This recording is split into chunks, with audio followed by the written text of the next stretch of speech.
जय हिंद दोस्तों। मैं अभय राज सिंह स्वागत करता हूं आपका। आशा करता हूं मैं आप सभी अच्छे ही होंगे। तो दोस्तों, स्वागत है फिर से आपका अपने YouTube चैनल SSC एग्ज़ाम पर। तो दोस्तों, आज हम लोग बात करेंगे भारत की प्रमुख नदियां। वैसे तो भारत को नदियों का देश ही कहा जाता है। भारत में लगभग 1 से 2,000 नदियां बहती हैं, जिसमें से कुछ प्रमुख नदियां हैं जिनको आज हम डिस्कस करेंगे। भारत में कुछ नदियां पठारी इलाकों में और कुछ नदियां मैदानी इलाकों में बहती हैं।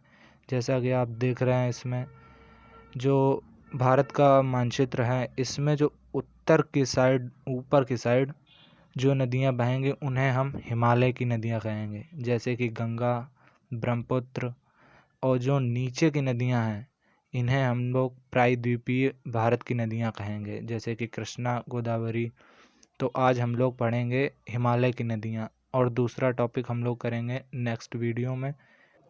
तो शुरुआत करते हैं हम लोग सबसे पहले भारत की सबसे पवित्र नदी गंगा नदी से। तो जो ये एक ब्लू कलर का ओरिजिन है, इसमें ये जो ग्रीन कलर का है ये एक ग्लेशियर है जहाँ से यमुना नदी निकलती है। और इस ओरिजिन को हम लोग कहते हैं बंदरपूछ। वहाँ पे एक प्लेस है, उसी का नाम है। और इस ग्लेशियर का नाम है यमुनोत्री। यमुनोत्री से यमुना नदी निकली है, और ये जो नदी है ये है यमुना नदी।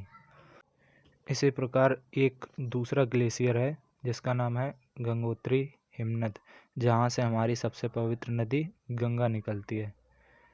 तो गंगा नदी ऐसे तो निकलती नहीं है, इसके पहले काफ़ी नाम होते हैं। तो पहले हम लोग देखेंगे जो ये पूरा ओरिजिन है ना, इसे उत्तर काशी के नाम से जानते हैं। गंगा नदी उत्तरी भाग से निकली है, उत्तरी पठारों से। तो जो ये एक नदी निकली है ना, इसे हम लोग कहते हैं जानवी या जहानवी नदी।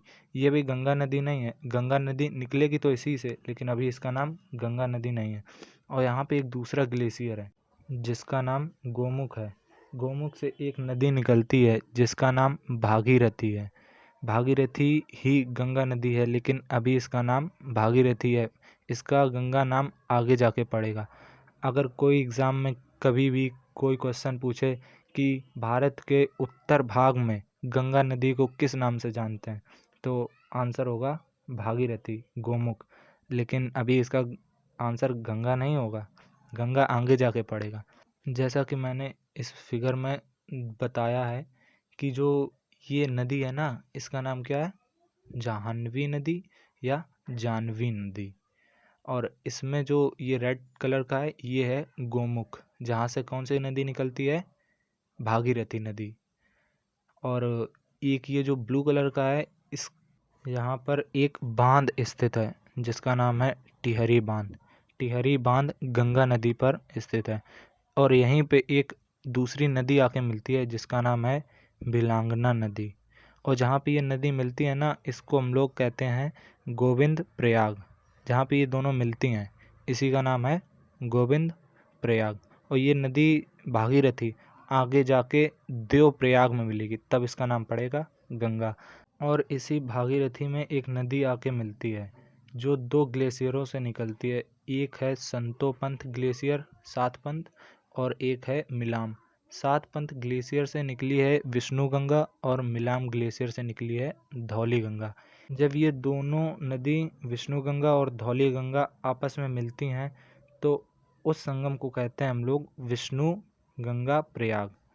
जब ये नदी आगे चलती है इसका नाम पड़ता है अलकनंदा। अलकनंदा नदी में ही एक दूसरी नदी आके मिलती है। ये जो रेड कलर की है ये एक दूसरी नदी है, इसका नाम है नंदक नदी। जब ये नंदक नदी आपस में मिलती हैं अलकनंदा से, तो यहाँ पे बनता है नंद प्रयाग। ऐसे ही ये नदी आगे जाती है और फिर इसी नदी में एक दूसरी नदी मिलती है जिसका नाम है पिंडार नदी। पिंडार नदी, ये जो रेड कलर्स के दिख रहा है आप लोगों को, इसका नाम होगा कर्णप्रयाग। और इसी नदी में एक दूसरी नदी फिर आके मिलती है जिसका नाम है मंदाकिनी नदी। मंदाकिनी नदी बनाता ही है रुद्रप्रयाग। और फिर ये नदी आगे जाके मिलती है भागीरथी से। जब भागीरथी से ये नदी मिलती है तो बनाती है ये देवप्रयाग, और यहीं से निकलती है अपनी सबसे पवित्र नदी गंगा।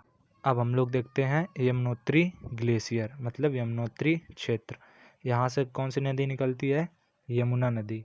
यमुना नदी मैदानी क्षेत्रों से होके पहुँचती है इलाहाबाद। सबसे पहले यमुनोत्री ग्लेशियर से निकलती है ये नदी, और फिर ये पहुँचती है सबसे पहले कुरुक्षेत्र में। कुछ मेन पॉइंट्स हैं, उनको बस याद रखो, और ज़्यादा कोई एग्ज़ाम पूछता नहीं है। और इसके बाद पहुँचती है ये नदी दिल्ली। फिर इसके बाद पहुँचती है ये नदी मथुरा। इसमें मैंने कुछ मेन पॉइंट्स बस रखे हैं। और फिर इसके बाद पहुँचती है ये नदी आगरा। आगरा के बाद ये पहुँचती है इटावा, और इटावा में एक नदी आके मिलती है जिसका नाम है चंबल नदी। जो ये चंबल नदी है, ये चंबल नदी निकलती कहाँ से है? विंध्याचल श्रेणियों से। अब हम लोग इस नदी को यहीं छोड़ते हैं। अब हम लोग आ जाते हैं वापस अपने गंगा नदी में। गंगा नदी कहाँ पे मिली थी? देवप्रयाग में। और ये कुछ मेन पॉइंट्स हैं, यहाँ से होकर गंगा नदी गुजरती है, जैसे कि ऋषिकेश, हरिद्वार, लश्कर, बिजनौर और कन्नौज। कन्नौज में ही एक दूसरी नदी आके मिलती है जिसका नाम है रामगंगा, और ये गंगा नदी फिर पहुंचती है कानपुर। कानपुर के बाद प्रयागराज। प्रयागराज में ही यमुना और गंगा नदी का संगम होता है, जहाँ पे सरस्वती नदी भी मिलती है, लेकिन वो दिखाई नहीं पड़ती है। अब हम लोग आ जाते हैं प्रयागराज।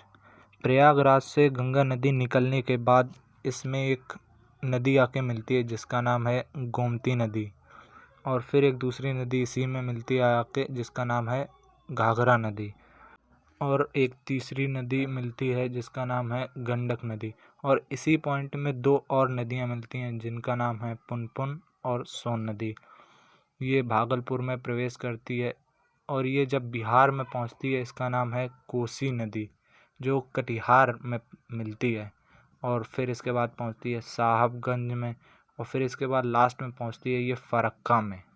फरक्का के बाद ये नदी दो धाराओं में विभाजित हो जाती है। पहली धारा कोलकाता से होकर बंगाल की खाड़ी में गिरती है, जो भारत में गंगा ही कहलाती है, और दूसरी जो धारा है वो बांग्लादेश से होते हुए बंगाल की खाड़ी में गिरती है जिसका नाम मेघना है। बंगाल में इसे मेघना नाम से जाना जाता है।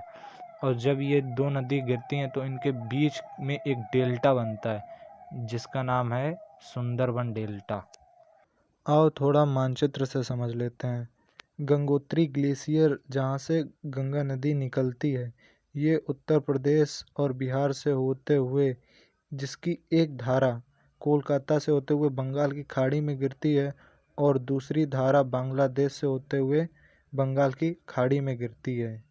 जो प्रमुख शहर कानपुर, इलाहाबाद, वाराणसी, पटना आदि से होते हुए ये नदी सुंदरबन का डेल्टा भी निर्माण करती है। तो इसी प्रकार भारत की प्रमुख नदियों का पार्ट 1 हुआ कंप्लीट। तो दोस्तों अब हम लोग पार्ट 2 में पढ़ेंगे प्रायद्वीपीय भारत की नदियाँ। अगर दोस्तों आपको इस वीडियो से कुछ भी इन्फॉर्मेटिव लगा है, मतलब कुछ भी समझ में आया है, तो आप इसे अपने दोस्तों तक शेयर कर सकते हैं। आपको इस वीडियो में कुछ भी मतलब समझ में ना आया हो तो आप कमेंट कर सकते हैं, मैं उसका रिप्लाई ज़रूर दूंगा। बाकी आज के लिए धन्यवाद। जय हिंद, जय भारत।